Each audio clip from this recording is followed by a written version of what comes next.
খুব কম সময়ে আর কম উপকরণে বাড়িতে ম্যাঙ্গো ফ্রুটি বানিয়ে নিলাম। আর দেখুন একদম পারফেক্ট কালার এসেছে, কোনো কেমিক্যাল ছাড়া যে এত সুন্দর বাড়িতে ম্যাঙ্গো ফ্রুটি বানানো যায় একবার না দেখলে বিশ্বাসই করবেন না। তা ভিডিওটা স্কিপ না করে পুরো ভিডিওটা দেখবেন।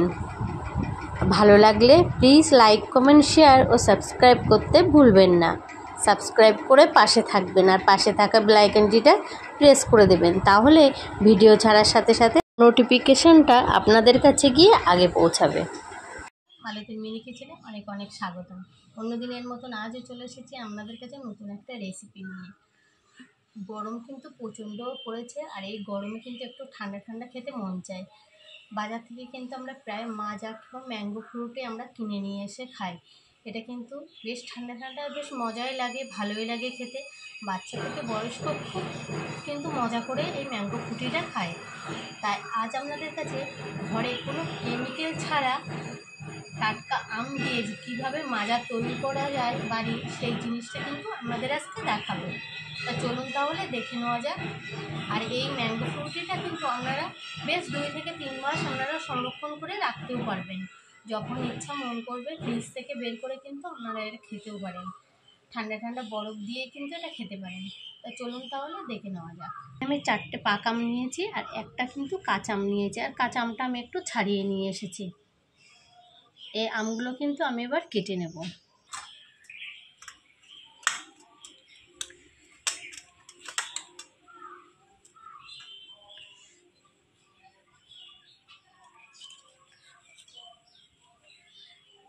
আমটা কিন্তু বেশ ভালোই কিন্তু বন্ধুরা পেকে গেছে। এরকম পাকা আমই কিন্তু আমাদের দরকার। এটা কিন্তু আমি একটা চামচ নিয়েছি, আর চামচ দিয়ে কিন্তু এরকম করে তুলে নেব। নিয়ে এই মিক্সচার মেশিনে কিন্তু দিয়ে দেব। দেখুন এরকম চামচের সাহায্যে কিন্তু তুলে নিলে দেখুন একদম কিন্তু পরিষ্কার হয়ে যাচ্ছে খোসার থেকে, তুলতেও লেগে থাকছে না। দেখুন একবার।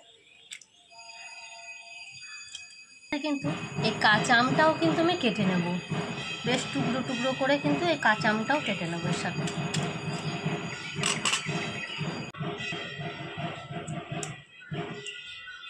কাঁচা আমের টুকরোগুলোও কিন্তু এর ভিতরে দিয়ে দেবো আমার হাতে। এই পাকা কিন্তু কাঁচা আমের কিন্তু প্রয়োজন হয়। আম যেহেতু খুবই মিষ্টি, তার জন্য একটু হালকা টক আনার জন্য কিন্তু পাকা আমটা, এই কাঁচা আমটা আপনাদের দিতেই হবে। তাহলে আমি সব আমগুলো কেটে নিয়ে আপনাদের দেখাচ্ছি।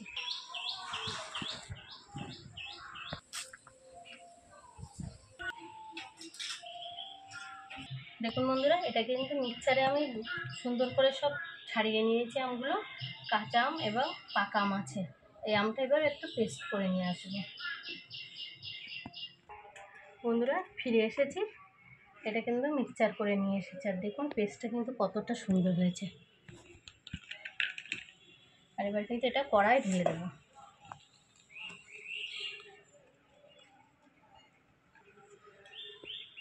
কড়াইয়ের মধ্যে সব কিছু আমি আগে মিশিয়ে নেবো ভালো করে।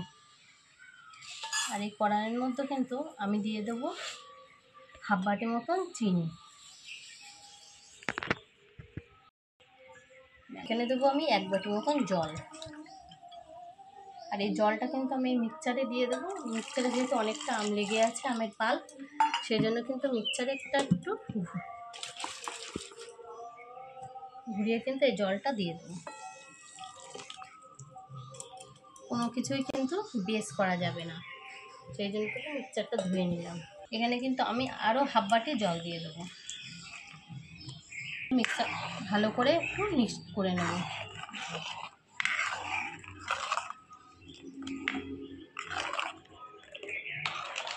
এবার আমি সব কিছু কিন্তু মিক্স করা হয়ে গেছে। এবার আমি উনানটা ধরিয়ে নেব।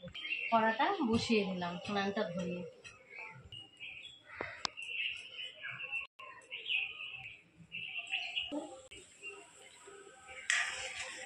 এটা কিন্তু ভালো করে এরকম করে জাল দিয়ে নেব,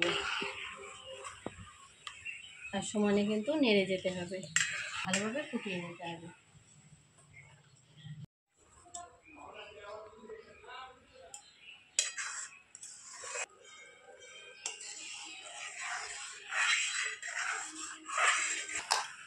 বন্ধুরা এটা দেখুন কড়ার থেকে নামিয়ে কিন্তু একটু ঠান্ডা করে নিয়েছি আর বেশ ঘন হয়ে গেছে, দেখতেই পাচ্ছেন।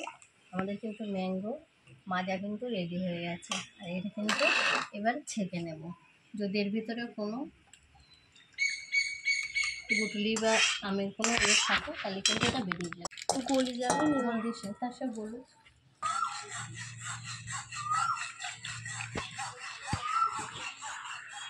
দেখুন বন্ধুরা কতটা আমের আঁশ কিন্তু বেরিয়ে এসেছে, ওই জন্য কিন্তু এরকম একটা ছেঁকনি দিয়ে আপনারা ছেঁকে নেবেন। ওটা ঘন হয়েছে দেখুন পাল্পটা। আর এটা কিন্তু আপনারা একটা বইনের মধ্যে করে কিন্তু একটা হচ্ছে মাজার কোটোই করে কিন্তু আপনারা ফ্রিজে 2 থেকে 3 মাস ধরে সংরক্ষণ করতে পারবেন।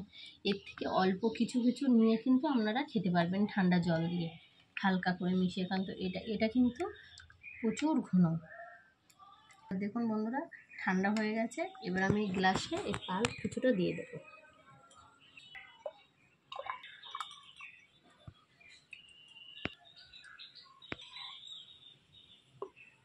আর এবার কিন্তু এতে একটু ঠান্ডা জল দিয়ে দেবো, এটা ফ্রিজের জল, এটা কিন্তু ঠান্ডা জল দিয়ে দেবো অল্প করে, খুব বেশি কিন্তু দেবো না।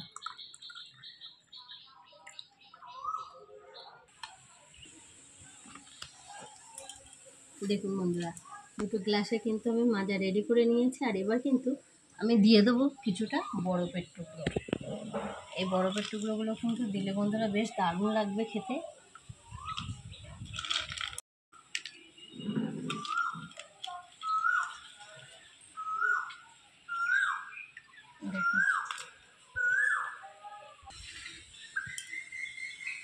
দেখুন বন্ধুরা একদম ঠান্ডা ঠান্ডা মাজা কিন্তু একদম রেডি হয়ে গেছে, কোনো কেমিক্যাল ছাড়া যে এত সুন্দর মাজা রেডি হয়ে গেছে আপনারা ভাবতেই পারবেন না। বাড়িতে এখন আমের সিজন, এরকমভাবে আপনারা বাড়িতে বানিয়ে নিজেরাও খান আর বাচ্চাদেরও খান। আর এটা আমি খেয়ে দেখবো এটা খেতে কেমন হয়েছে।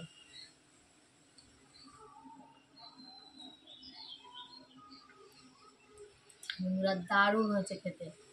আর এরকম বাড়িতে যে এরকমভাবে মাজা তৈরি করে আপনারা ভরপেটটা খেতে পারবেন। আজকের মতন রেসিপি এই পর্যন্ত।